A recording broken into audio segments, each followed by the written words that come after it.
Welcome to Content with Character, the weekly podcast that'll give you the momentum you need to create content with more ease, clarity, and laughter. I'm your host, content copywriter Emily Aborn, and I'm all about unconventional marketing approaches.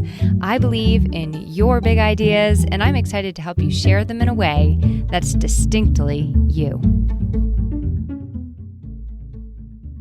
Didn't I just share that same thing in my email yesterday? It sounds so oddly familiar. Isn't that my quote?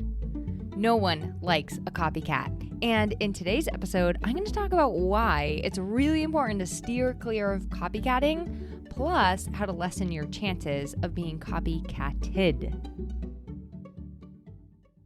Are you ready for this? Oh, what am I thinking? Of course you're ready for it. You saw the title of this episode and you hit play, so you already know what we're going to talk about. Today's topic is copycatting. Have you ever been copycatted? I remember when I was a kid, the cool thing to do to piss off just about anybody was to start repeating everything that they said back to them. Start repeating everything they said back to them. It was so aggravating. Which is exactly why kids did it.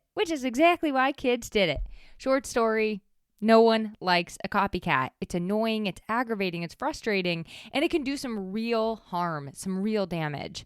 So I want to start today's episode with a minor horror story, something that happened to me recently, which is one of the many things that sparked the idea for today's episode. I've actually been thinking about this for a really, really long time, and then I decided it is high time to talk about this.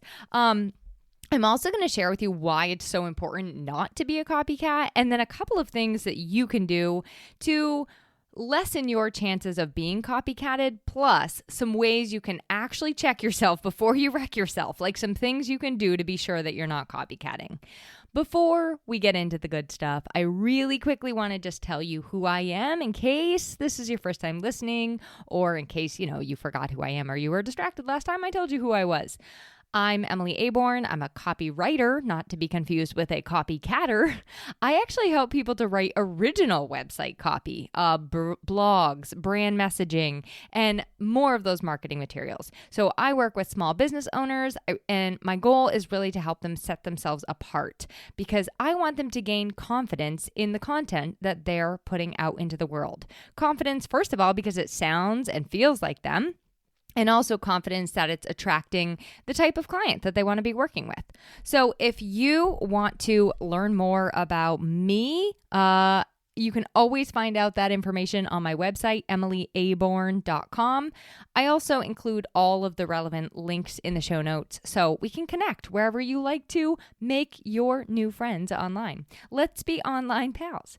I also wanted to just take a quick second today and give a really big and nice and fresh, like a spring fresh thank you to everybody who keeps coming back week after week or whatever, every other week or every week after every other week and listening to the show. No matter when, no matter how, no matter where you listen, I just really, really appreciate you being here with me. And I absolutely love those of you who've been reaching out to give me positive feedback on the episodes, sharing your takeaways, telling me how you're applying it and what you're doing with it in your business. I mean, it means the absolute world to me. So please keep it up. Keep on sharing my episodes with other people in your life who could use help with their content, with their marketing, with their visibility.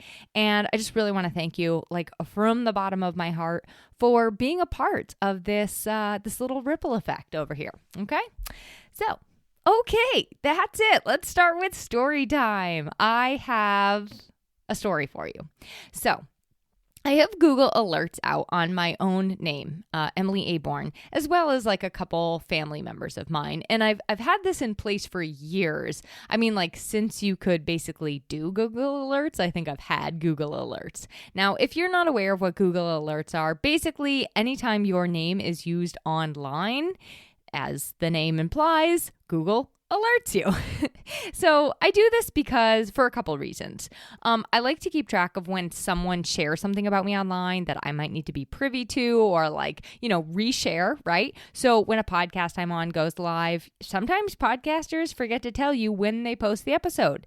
And so I like to really be on top of that stuff. I also have it for a couple family members, just like if they make it into the newspaper or if they get elected mayor or something like that. Like, I don't know. It's fun to keep up on those things. So couple weeks ago, I logged into the email attached to my Google Alerts, and I saw a Google alert indicating my name was in the title of a YouTube short. Now, if you don't know what a YouTube short is, I don't either. But it's kind of, I think, like the YouTube form of Reels or TikToks. It's a short YouTube. Assuming that this was a podcast episode that I was on that recently aired, I clicked the link and I was like, woohoo, I'm so excited. Can't wait to reshare this. Well, when I clicked that link, I did not see a podcast episode that I was on. I saw my face. I saw clips of video of me talking. I saw clips of my voice, or I heard clips of my voice. And I also saw personal photos from my Instagram feed. I also noticed in the top right corner, one of my friend's logos, and I'll talk about that in a second. It was up in the top right corner. So at first, I thought that she had created the YouTube short. Like, we have been on podcasts. We have done podcasts together, many, many podcasts together. And I was like, oh, she must have created this YouTube short. But then I watched it again. First of all, I was like, interesting choice of sentences to weave together. And I also noticed that it was definitely not produced by her. It was like some random marketing company that actually markets YouTube shorts. Like, their job is creating YouTube shorts, apparently.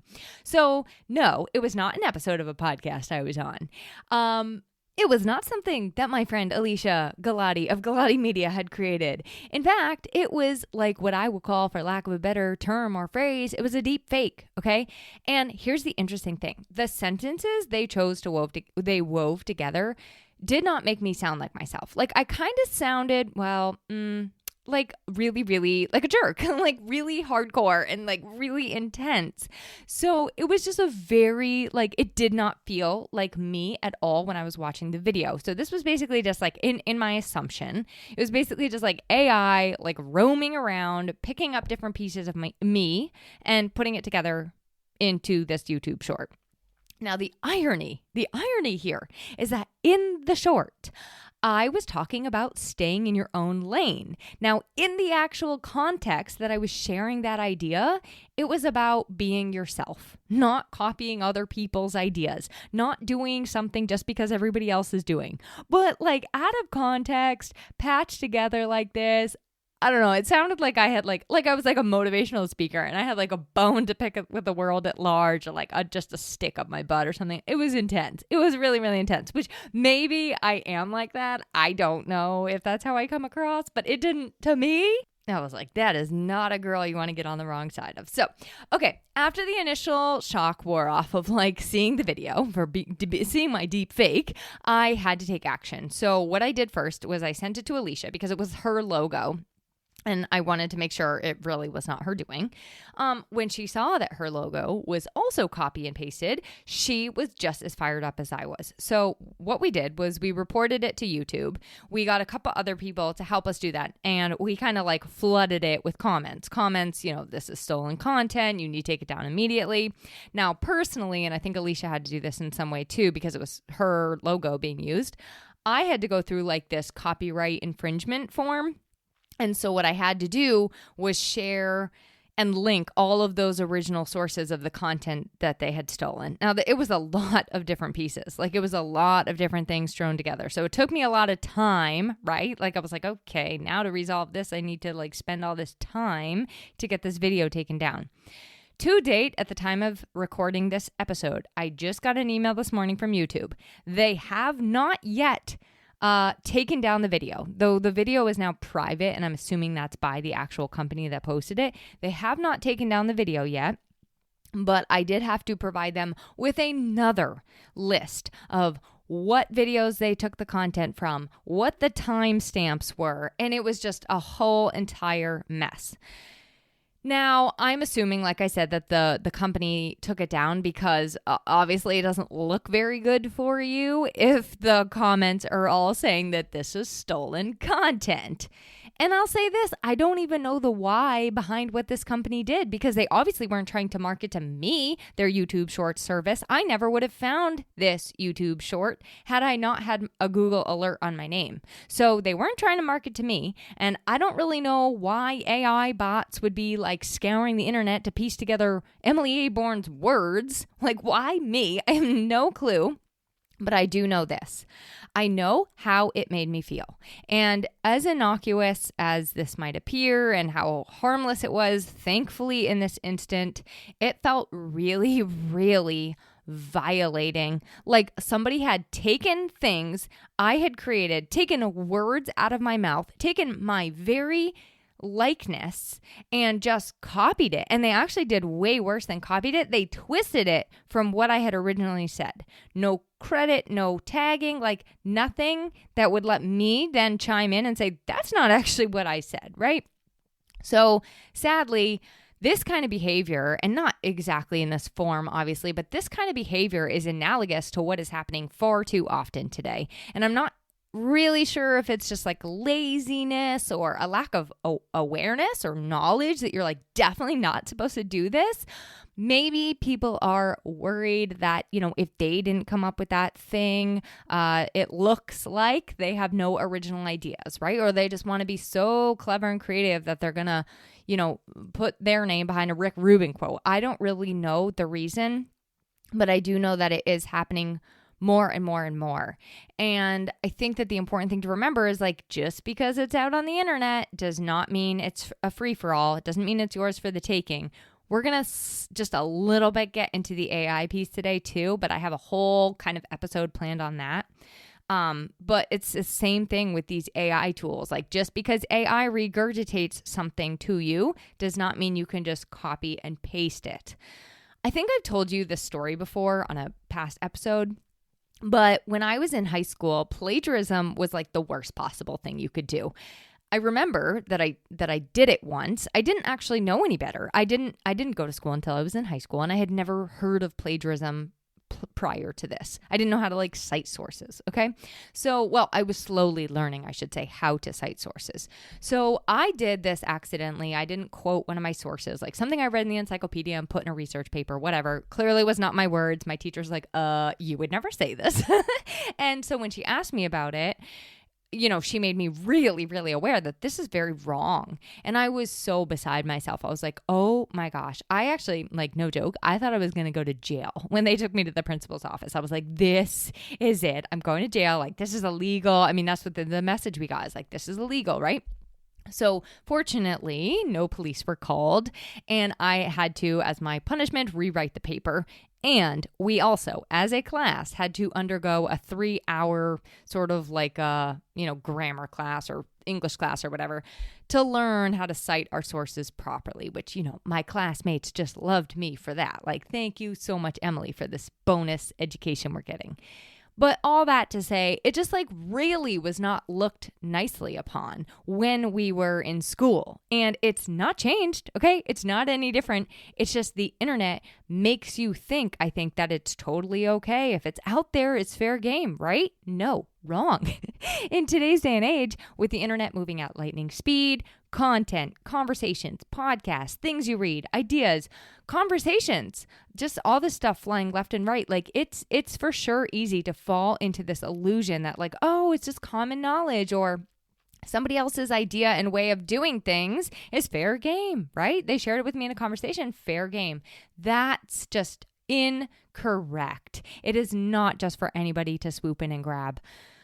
Oh my gosh, I have a recent example of a client. The reason they came to actually work with me and the website designer was because one of the reasons they definitely wanted to improve the overall look and feel and clarity of their website. But one of the huge reasons that they came to work with us is because they had done a really good job with their SEO keyword research.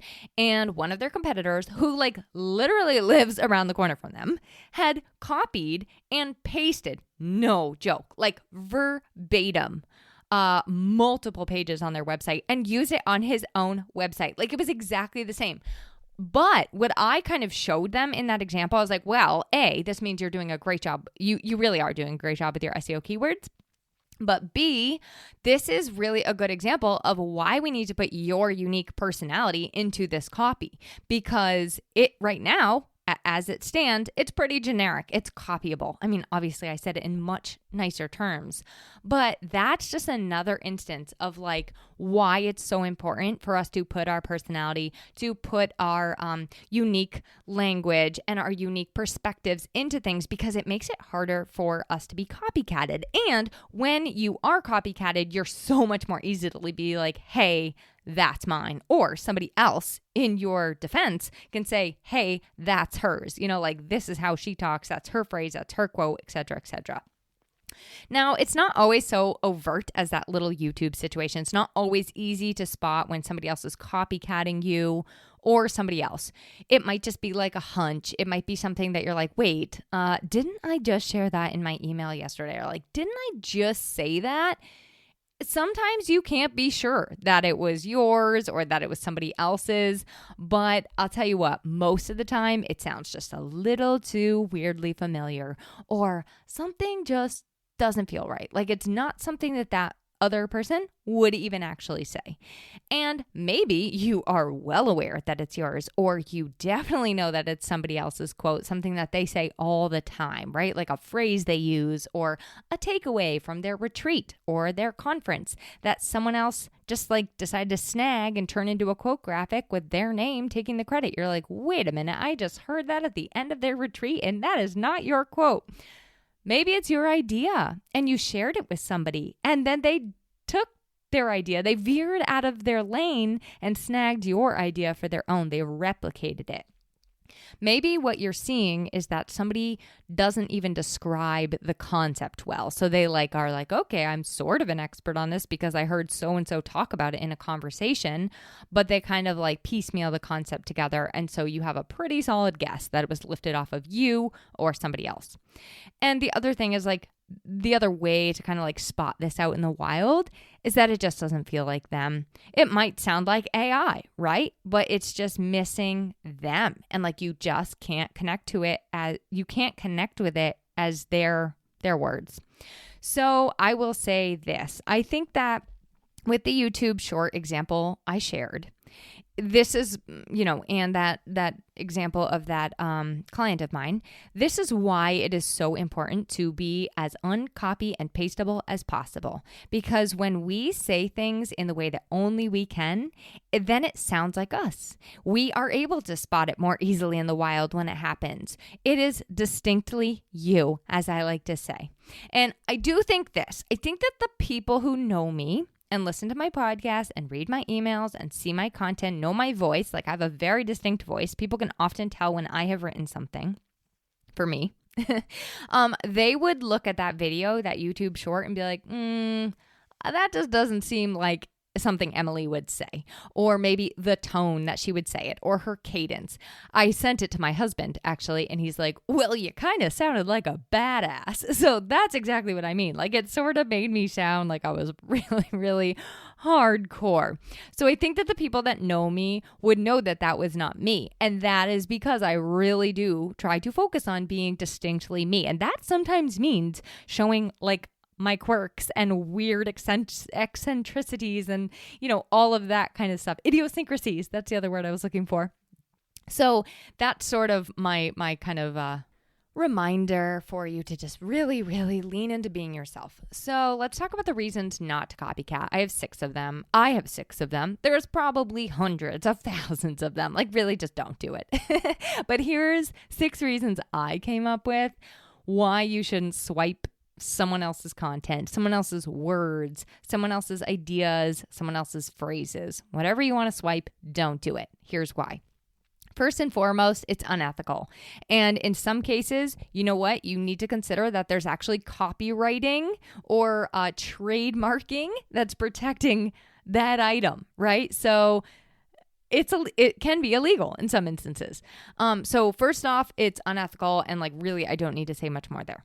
Secondly, it can damage relationships. It can burn down relationships, your reputation, right? So relationships, so that can ripple out to relationships with other content creators or with your clients who trust you or your community or other collaborators. Nobody likes a copycat. Third, it's inauthentic and it's not genuine. Like, in a nutshell, it's not you. So why would you ever want to show up and pretend to be someone other than you? It shows kind of like this lack of originality and creativity. Like, okay, great. You can regurgitate somebody else's content, somebody else's ideas. What you got, you know? It's kind of a creativity buzzkill. Fifth, giving credit where credit is due actually helps to make you more trustworthy. It gives you more credibility. It shows that you're a listener, a learner, you're a team player who gives credit. You give a nod and lift up your fellow creative human beings. And right here, I actually want to say that I'm going to give a nod and a shout out to somebody who has really, really helped me with this whole entire concept of copycatting and to really understand it. And that is Karen Kenny. And I'm going to share something really specific around a resource she has in a moment. But when you are giving credit where credit is due, people start to know, they feel like a sense of relief. Like, they know they can trust you. They know they can share ideas with you. It's safe. Like, it's safer to be around you, right? Because you are not going to be the person that's going to copy and paste everything that they say and turn it into their own thing. Lastly, the risks, the consequences, it's just not worth any little smidge of reward that you're getting for copycatting. So for me, it's really just not worth it. I don't want to be anyone other than me. Trust me, I've done all the comparing, and this is where I've landed. I'm like, no, it's good. It's good here. I want to be me. I try really, really hard to give credit where it's due. I also know I'm very much not perfect in this, and I also know I've made mistakes.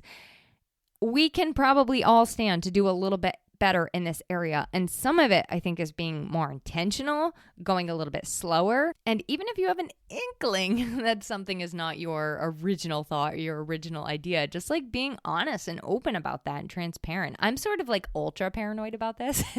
And I'm always worried that somebody's going to think I'm copycatting. Like, let's say we're talking about two similar things in our podcast episodes. I'm like, oh my God, I just shared a similar concept in a different way though. I promise I wasn't copycatting you. Like, I came up with it like 2 weeks ago when it was already batch recorded. Anyway, I really turn a lot of stuff over in my head to ensure that I'm not doing this.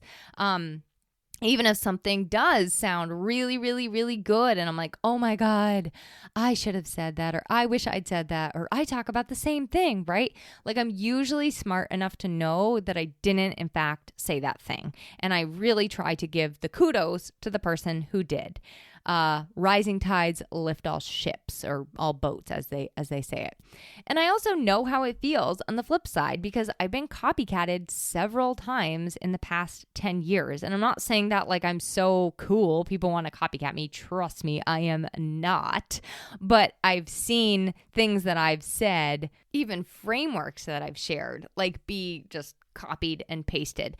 In fact, my husband and I actually faced a trademark infringement in 2016 in our first business, and had to go we had to send them a cease and desist. I mean, it was our name, like a very similar logo, same colors, and then the tagline that we had on our business, to the point where one of her customers called me asking for a refund. So that's what I'm talking about. Like, it just totally sucks. And if anyone listening right now thinks that I've copycatted you, please tell me. First of all, I haven't. I don't think I have, but please tell me so that I can come back and give you credit where credit is due. Like, it is truly accidental, or genuinely a sheer coincidences.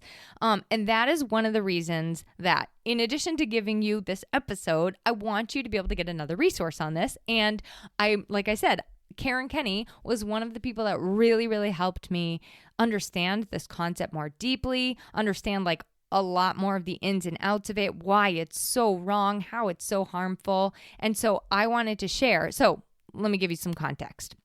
Last year, Karen Kenny and I collaborated together and did a workshop series called the Content Compass. And we had 4 90-minute workshops. It was amazing price.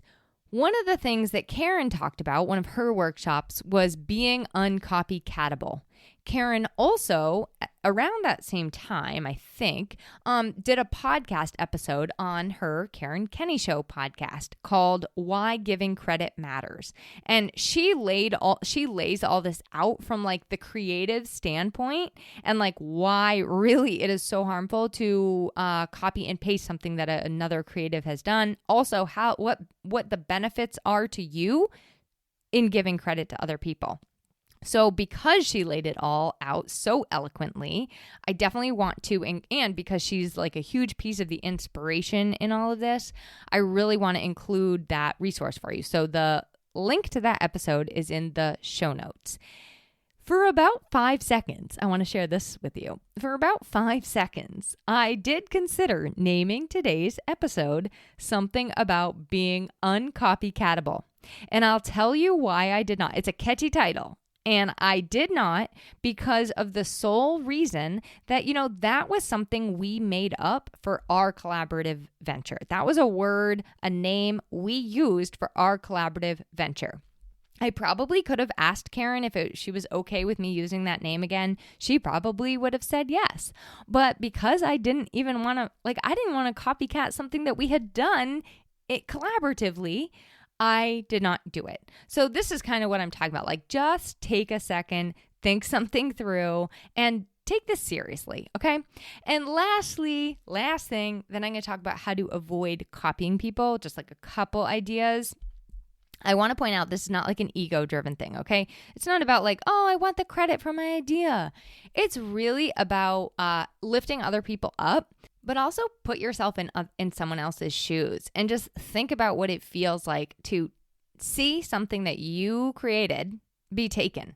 It's your creative brainchild. Somebody else is taking it without asking, and they didn't even tag you or give you any sort of credit for the idea. For me, it is really down to the principle of the matter. I also think it's sad to watch somebody not be themselves or not to be able to have whatever they need, whatever knowledge that they need to be able to just say hey, this was somebody else's brilliance and pay it forward, right? Give somebody else a high five, right? So, all right, enough of that. Let's talk about how to avoid copying someone, and then we'll get into how to lessen your chances of being copied. I have 4 ideas for you to avoid copying somebody else, kind of like a check yourself before you wreck yourself checklist.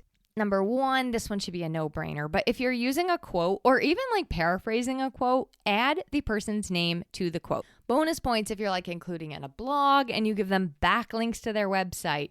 But if you are using something of someone else's creation, add their name to it. And I need to add this part too. It needs to be the right person's name. I have definitely made this mistake, hand raised so high. I have made the mistake of attributing a quote to the wrong person, not the original person who said it, but some other person who copied them. And then I felt like a total dummy when somebody else pointed it out to me and was they didn't say that. So make sure you do a little extra legwork, just one extra little step, and make sure you know who originally said the quote and include their name in the quote. And I also want to add here, this is something that Karen Kenny shared in that Content Compass workshop series. She also gives us the reminder to make sure the person's name is legible and large enough so that you can actually tell whose name it is, right? It's not little light gray writing or script writing. Again, my hand is raised very high. I've been so guilty of this, and I'm just trying to help you not make the same mistakes that I have.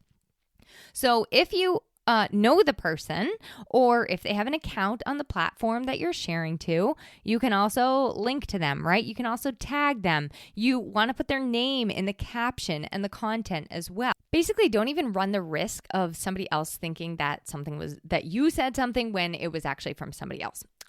Okay, idea number 2 is if you got an idea from a book that you're reading, or a person, or a podcast, or a workshop, or a retreat, or even a conversation. Just say where you got the idea. I would even say go the extra mile and give them a little extra boost, right? Build the person up who shared it, So-and-so is great, full of great ideas, or I always love listening to their podcast, and this week it was especially inspiring. when they said blah, blah, blah, blah, blah. Or when they gave me this idea, blah, blah, blah, blah, blah. When I was listening to this, it gave me such a great idea. While I was in that yoga class that Julian from Stretch a Lot Yoga held, she said this, and then it led to this, right? Like it's a good way to help build other people up. Thirdly, please, for the love of all things, do not let ChatGPT or Gemini or whatever other AI tools you like write your content. You can't just cut and paste from what those tools say. And I'm going to get into that in another episode in the future, but that is honestly a form of copycatting. Anything Chat or Gemini pops out at you, you can't just take it in that form and spit it out verbatim. Not for nothing. You can't be sure that they didn't copycat that from somebody else. And secondly, I do believe that there's some sort of like a copyright issue in there. So my point is you have to make it your own. I also highly would recommend that you make it your own just from a content creation standpoint, because it almost never sounds good enough to like just hit the ground running with what Chat and Gemini pop out at you. I was just having a conversation with my friends Alicia and Lisa about this on Friday. And I'm definitely going to do an episode on this soon about like how I think soon being human, like having a personality in your content, it's going to be an all-time premium soon. So stay tuned. More of that coming. Lastly, my last idea on how to not copy other people is to stay in your lane. Focus on your areas of expertise. Don't try to be a jack of all trades. It's fine to learn something new, of course, and venture out and try new things, add new products and services, but know what you do, know well what you do, stick to what you do, and go deep in your topic areas versus wide. Build your thing. Keep your eyes on your own paper, I think is what Karen Kenny said in her episode. Build your thing, not everybody else's. Don't look around for everybody else's ideas to steal and manufacture. If you're a person who just magically can talk about all the things, I would make sure that you really magically can talk about all the things and you're not just really, really good at regurgitating somebody else's things and making them sound like your things. If you don't know where something came from, but you're fairly sure it wasn't you, don't run the risk. Don't run the risk of copying somebody else. Just say, you know what? I'm not sure where I heard this first, or I've kind of pieced this together from a number of different inspirations lately. All right, final thoughts here. Then we'll talk about lessening our chances of being copycatted.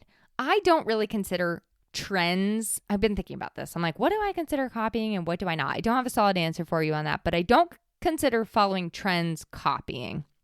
Personally, of course, I could see somebody else having a different perspective on that, and I'm open to seeing both sides, but I don't personally follow trends because I suck at them. Like, that is my reason. I'm just really, really bad at them. I'm world's most untrendy person, and so the ones that I try really flop. And actually, you know what? The one time I did do one successfully, wouldn't you know, someone stole my idea. And in this case, I'm 1000% sure she stole my idea because I actually commented on her post and was like, oh, I shared one of those in my carousel too. And she literally writes back the laughy emoji and says, you know, I'm thinking like, oh, this is funny. It's a coincidence. And she replies, I stole it from you. So I'm like, okay, no more trends for me. No more. No, thank you. At the end of the day, if you are focusing on your business, your clients, your message, your clients' needs, and you're using your own voice and originality and creativity, and you're just being slow and intentional and mindful of this all in the first place, you're going to be well on your way to not making the mistake of copying other people. All right. Now, 3 ideas on lessening your chances of being copycatted. Notice I did not say avoid entirely because I don't think that no matter how hard you tried, I don't think you can prevent it. It's probably going to happen to you at some point. So number 1, kind of an obvious one, be yourself, be original, and establish a strong voice, a strong brand. It doesn't have to be strong, like intensity strong. It needs to be strong, like it's distinctly you, right? Your personality. And it really, really embraces that fully. You can do this in all sorts of ways. And if you need ideas on doing this, I'm definitely the person you want to talk to. We can talk about this in a strategy session, or I can help you with it in your content or your brand messaging. But a strong personal brand with your unique voice, your style, specifics of your niche or your niche, however you like to say it, that's what sets you apart. No matter how you want to slice it, that is what sets you apart. It is your key to being less replicatable. I don't think replicatable is the word, replicable, and more spottable when you see it happening. Number 2, as much as you can, protect your work with copywriting or trademarking or watermarking. If you're like a photographer or graphic designer, one thing I love is on the bottom of websites, you'll see a website designer. They have that little C in the circle, right? That means copyright. So they'll put the year, and often they'll say their website company, and then they'll have another link so often that says site credit. When you click that link, it opens up into a new tab, a new window, and it has credit for the entire team that put it together, from the copywriter to the brand designer to the web designer to, whoever else, the photographer, whoever else played a role in putting that site together. And I love that. And that's a great way to protect your work. Okay, and then lastly, share your unique views and perspectives and, dare I say, opinions. Because the more that you do that, the less copyable you'll be, the less you'll sound like every single other person on the internet, right? So when you're sharing your process, maybe you share a little piece of why you do that in your process versus just the steps, right? Go a little bit deeper, be a little bit more authentic, maybe a little bit more transparent, because it's easier to see when somebody else shares an idea of yours or copies an idea of yours, because it's clearer that they don't have the understanding, the in-depth understanding of it in the way that you do. And they're clearly sharing it out of context or without having any more knowledge than like the very basic, right? So I would love to hear from you. Feel free to email me, emily@emilyaborn.com, or use any of the links in the show notes. But I want to hear what you would do or do in the instance of being copycatted. And I think that I wanted to come to you with some ideas on what to do. But I think my answer really would have to land at it depends on the circumstance. And it also depends on, who you are as a person. Okay, I'll say this. I think if you get called out on copycatting, like if you are guilty as charged, definitely offer a genuine apology, remove the content or edit it to include giving credit to the original creator, right? And really educate yourself on not doing that again. Maybe even share openly like the mistake you made and use it as kind of a teaching point, a lesson for others. If you are, however, copycatted, you might approach it a number of different ways. You might address the copycatter, you might ignore it, you might rally members of your community to help your efforts. Really just depends on the context, I think, and like the unique situation. And I'm sorry that I'm not further of a help. I've let myself get very, very frustrated. I've nearly said something. I've rethought saying something. And then obviously with the YouTube situation, I had to take action, right?